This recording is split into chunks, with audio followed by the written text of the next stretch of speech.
Professeur Njari Mohamed, psychiatre, chef de service A au niveau de l'EHS de Drid Hussein à Cuba, Alger. Alors, justement, il n'y a pas de signe fiable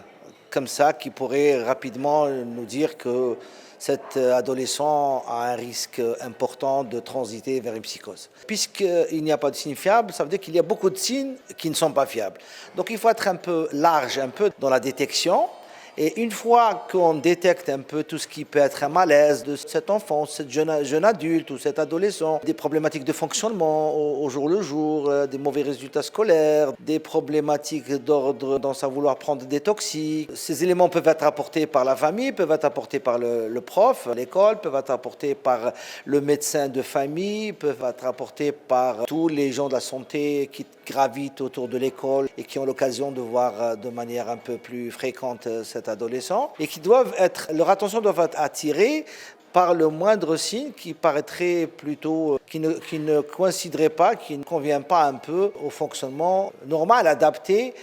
pour les enfants du même âge que cet individu.